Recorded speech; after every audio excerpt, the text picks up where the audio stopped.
Spesifieke gebeure vir 'n godly liefdeslewe, deel 20. Indien jy nog hierdie voorreg gekyk nie, beveel ek aan jy begin veral by nommer 19. En daar het ek 'n kort getuienis om te vertel. Ek het 2 weke terug begin bid vir die spesifieke gebeure vir die godly liefdeslewe volgens Hosea.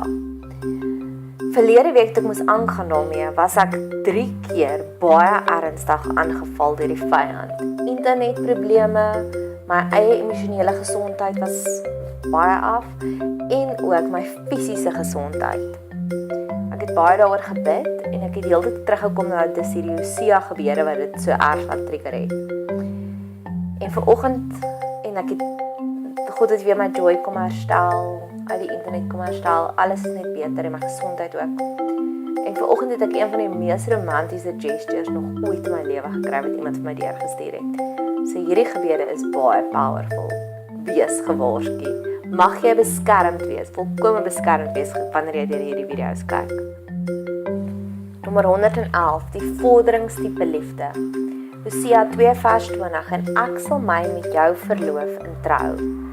God is die God van groei. Hy wil die hele tyd vir ons net 'n nuwer en 'n dieper dimensie in alle verhoudings gee.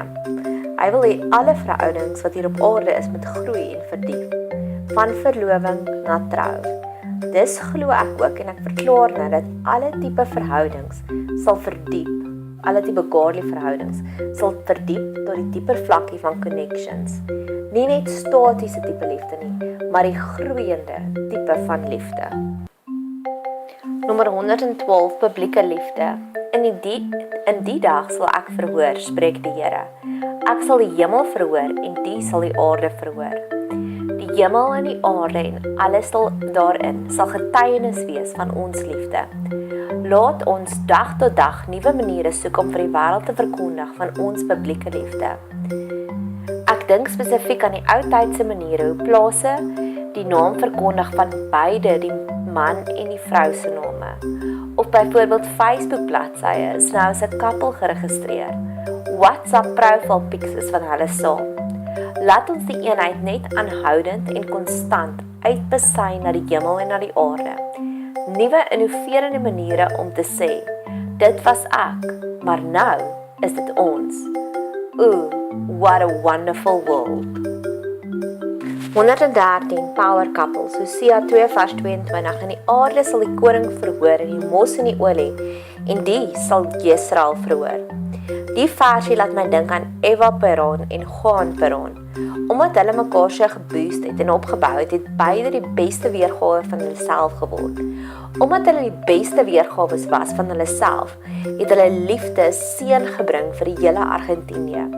As God dit vir hulle kon doen, glo ek ook hy kan en wil dit weer eens vir my en jou ook doen.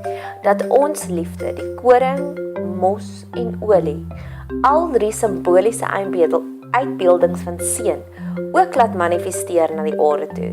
Dalk is jou en jou man se doelwit om SA weer die land van melk en honing te maak, net soos die Peron Power Couple. 'n veilige hawe liefde. Safe from beasts and bullies, die Message Bible. Daar was al 2 ander versies hoe God die koppel sal beskerm, die heining van dorings en die vergeet van die vorige wêreldse standaarde. Maar ek glo God het groter dinge bestem vir 'n egpaar, dat hulle 'n veilige hawe sal wees vir ander ook. Safe from beasts and bullies, dat mense na hulle toe sal vlok vir totale beskerming, dat ons die ambassadeur sal word van die hemelse koninkryk.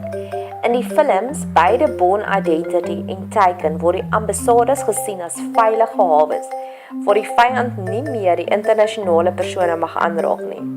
Mag ons verhouding ook so 'n veilige hawe word vir diegene wat soekend is, vir diegene wat slagoffers is van bullies en beasts.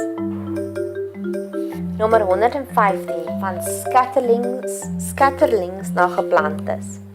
Hosea 2 vers 23, en ek sal waar vir my saai in die land. Ken jy die liedjie van Scatterlings of Africa van Johnny Clegg? Dis die transformasie wat nou hier gebeur.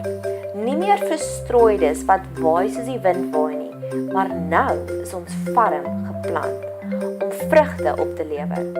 van verstrooides na iets wat opgehaar kan word, na iets saadjies wat geplant word deur 'n boer, wat opgepas word, waar die boer kom pestkontrol doen, kom onkruid verwyder, iets wat versorg word en iets wat opgepas word. In Jesaja 5 word goed verduidelik hoe God sy eie tuin besorg, maar mag God ook opnuut, soos waarmee ons begin het met die goedheid wat op Juda uitgesaai word, ook so nou so goed, na sy eie saailinge beskerm. Nommer 116, liefde wat alle foute oorsien. Then God ordered me, start all over, love your wife again, your wife who's in bed with her latest boyfriend, your cheating wife.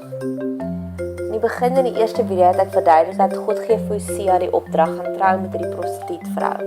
En Hosea was 'n godly man en hy het dit gedoen en sy het hom keer op keer verneek. Ek kan net dink hoe Hosea gevoel het op daardie stadium. Al sy vriende het seker vir hom gesê, ja, nee, I told you so. Wanneer is genoeg? Ek dink dit het Hosea ook vir homself gevra en dalk het jy ook al self vir jouself die vraag gevra. Wanneer is genoeg? God kan die liefde deponeer in ons, wat alle foute oorsien. Mag hy dit vandag oorvloedig oor jou uitstort. Die from now on seëning. Then I told her, from now on, you are living with me. Ek het nou onlangs die boek Sisterhood gelees en daar praat sy herhaaldelijk van die konsep van trek 'n streep in die sand. Stel 'n grens op. En dis ook hoe ek hierdie belofte sien, dat van hier af sal die Here seën. Ons sal dit nie meer verder duld nie, soos wanneer ons begin het. God beloof om vir Juda goedheid te wys. Gaan kyk na video 19. Van hierdie punt af sal die turning point kom. En dit het in die Hosea verhaal van hierdie punt af, het die seëninge begin kom. They lived happily after die punt. Nommer 118. Die misliefde. Your declarations of love last no longer than morning mist and pre-dawn dew. Hoofstuk 4, 5 en 6 beskryf die sonde wat Israel as 'n nasie gedoen het teenoor God. Onthou ons het in die begin gesê dat hierdie is 'n lewendige gelykenis, soos 'n goeie verhoogstuk wat uitgespeel word. En hier kom nog 'n pragtige vergelyking. Jou liefde verdwyn soos die mis voor die son. Het jy al sulke liefde ervaar? Die stukkie roer iets diep binne my binneste.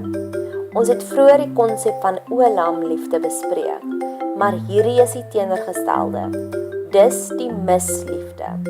As Jesus water na wyn te kon verander het, glo ek en verklaar ek nou dat hy die misliefde sal kon verander in die olam tipe liefde. Nommer 119, desire and delight liefde. I'm after love that lasts. Hosea 6 vers 6, want ek het 'n behaag in liefde. Behaag volgens die Amplified Bible is, for I desire and delight in. Ek dink dis hoekom daar so baie Mills and Boons liefdeboeke is, soveel Daniel Steele boeke te koop is, hoekom daar so baie Hollywood romanse gemaak is, want ons is in God se beeld gemaak. So dis die dinge wat hom gelukkig maak ons ook gelukkig. En ek glo hier is die antwoord daarvoor. Ons elkeen het hierdie leemte, hierdie gaatjie binne in ons, wat gemaak is vir ware en opregte liefde. Maar die tekort daaraan maak dat ons na ander dinge gryp, soos wellness, seks, pornografie, drank, dwelms ensovoorts.